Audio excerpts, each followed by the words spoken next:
जब भी कोई क्राइम होता है हम में से कई लोग ये पूछते हैं कि इसमें नया क्या है। ये तो फला फला के साथ भी हुआ था। लेकिन इस वीडियो में मैं आपको जो क्राइम बताने जा रहा हूं उसे सुनकर आपके कान खड़े हो जाएंगे, क्योंकि आपने अभी तक ये तो सुना था कि फोन पर किसी से ओटीपी शेयर मत करना। लेकिन ये जो अपराध अब हो रहा है, खासकर राजधानी दिल्ली में हुआ है एक शख्स के साथ, और उनके अकाउंट से करीब करीब 50 लाख रुपए चले गए। जानते हैं उनकी गलती क्या थी? उनकी गलती सिर्फ वो थी जो आप भी शायद रोजाना करते होंगे। उन्हें एक नंबर से कॉल आया, उन्होंने वो कॉल उठा लिया, वहां से कोई आवाज नहीं आई, इधर से ये हेलो हेलो कर रहे थे और चंद सेकंड के अंदर उनके अकाउंट से 50 लाख रुपया चला गया।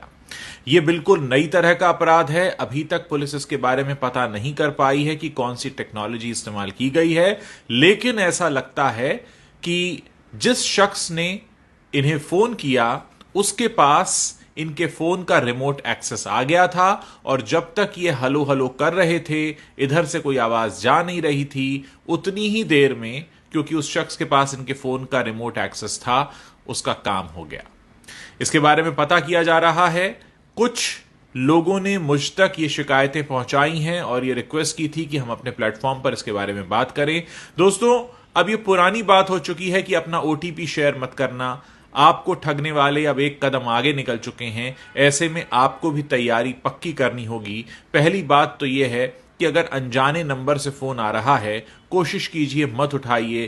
किसको अगर जरूरी आपसे काम होगा तो आपको एसएमएस कर लेगा, नहीं तो आजकल व्हाट्सएप या टेलीग्राम तो सबके फोन में होता है, वहां से कोई मैसेज आ जाएगा। क्योंकि आप नहीं जानते कि आपको आ रही ये जो मिस्ड कॉल है, जिसको आप उठाएंगे और उधर से आवाज नहीं आएगी, उतनी देर में आपके फोन से क्या कुछ हो चुका होगा। क्योंकि आपके हाथ में जो फोन है, ये फोन नहीं, असल में आपके दिल की धड़कन है।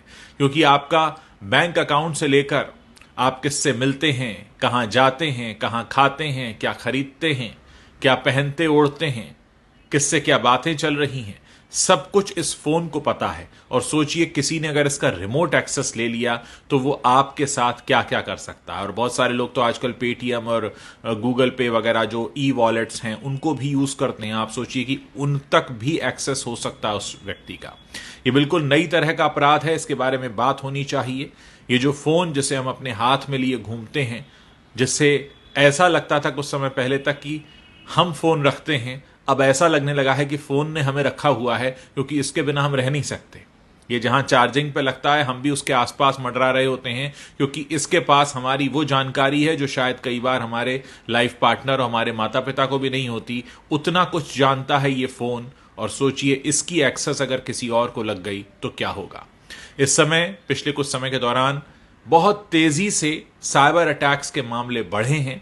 2022 में एक रिपोर्ट प्रकाशित हुई थी जो ये बताती है कि इस दुनिया में हर 40वें सेकंड में कहीं ना कोई साइबर अटैक हो रहा होता है। और इनमें से 94% साइबर अटैक्स ऐसे हैं जो ईमेल के जरिए होते हैं। और इस दुनिया की 64% कंपनीज ऐसी हैं जिनमें कभी ना कभी साइबर अटैक तो हुआ ही है।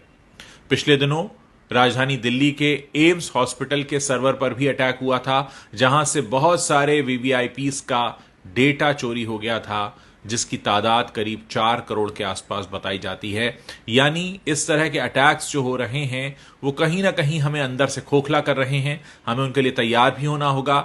हमारी जो सुरक्षा और जांच एजेंसीज हैं उनको खुद भी स्मार्ट बनना होगा, उनसे ज्यादा स्मार्ट जो कि किसी गांव या कहीं पर बैठकर इस क्राइम को करते हैं। नेटफ्लिक्स पर जामतारा हमने देखा था, उस वक्त हमको पता चला कि किस तरह से इस तरह के अपराध को अंजाम दिया जाता है। ऐसे में जरूरत इस बात की है कि इसके बारे में बात हो, क्योंकि जब तक बात नहीं होगी, हम सचेत नहीं होंगे। इस वीडियो को ज्यादा से ज्यादा लोगों तक पहुंचाइए, उनको बताइए कि आपके फोन पर आ रही मिस कॉल भी आपका खाता खाली कर सकती है।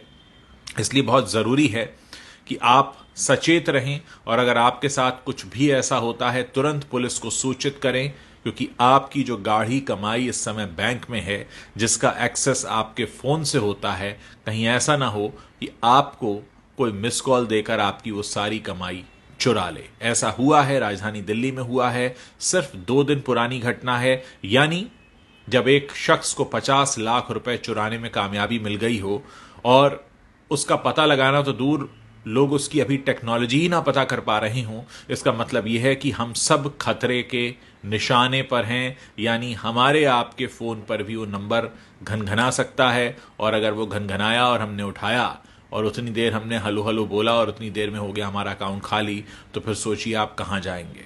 पुलिस एक कोशिश कर सकती है, लेकिन तब तक आपकी गाढ़ी कमाई जा चुकी होगी। इसलिए सचेत रहिए, इस वीडियो के बारे में बात करिए, लोगों को बताइए। अभी तो हमें पहला काम यह करना है कि लोगों को बताना है ऐसा हो रहा है। बहुत सारे लोग इस बात को नहीं जानते हैं, और मेरा जो प्लेटफॉर्म है इसका इस्तेमाल मैं इसलिए करना चाहता हूं ताकि ज्यादा से ज्यादा लोगों तक ये बात पहुंचाऊं।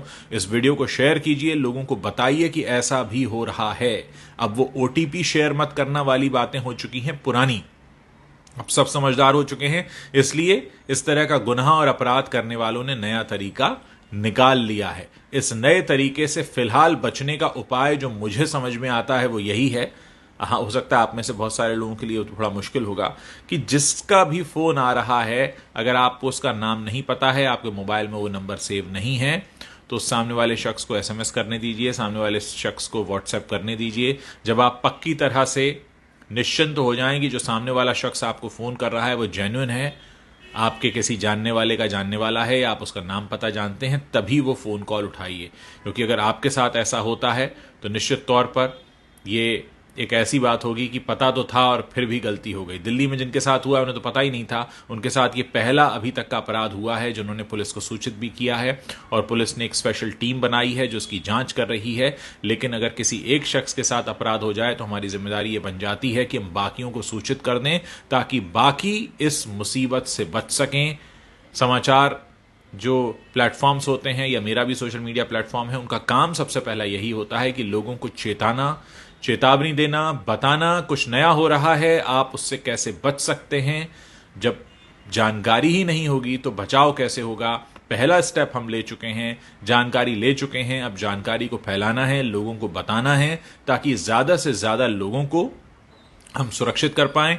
आप अपने घर में लोगों को भी बता सकते हैं कि इस तरह से आ रहे किसी भी नंबर को न उठाएं। मेरे बहुत सारे दर्शक हैं जिन्होंने मुझे स्क्रीनशॉट्स भी भेजे हैं। उन नंबर्स को शेयर करने का फायदा इसलिए नहीं है क्योंकि ये नंबर चेंज हो जाते हैं, क्योंकि जो अपराध करने वाला शख्स है वो भी जानता है कि एक बार नंबर पब्लिक हो गया तो उसके बाद उसे नंबर बदलना पड़ेगा। इसलिए इस बात से कोई फर्क नहीं पड़ता कि वो नंबर कौन सा है। अगर आपके फोन में वो सेव नहीं है और आपको कुछ गड़बड़ लगता है तो मत उठाइए, सामने वाले को एसएमएस भेजने दीजिए, अपना नाम पता बताने दीजिए। जब आप पूरी तरह से आश्वस्त हो जाएंगे कि आप उसे जानते हैं और वो कोई चोर चक्का नहीं है, वो आपके साथ कुछ गलत नहीं कर सकता है, तभी आप उसके फोन को उठाएं और उठाकर उससे बात करें। उम्मीद है बात आपको समझ में आई होगी और आप जल्दी से जल्दी और ज्यादा से ज्यादा संख्या में इस वीडियो को शेयर करेंगे, ज्यादा से ज्यादा लोगों तक पहुंचाएंगे ताकि हम सबको बचा सकें।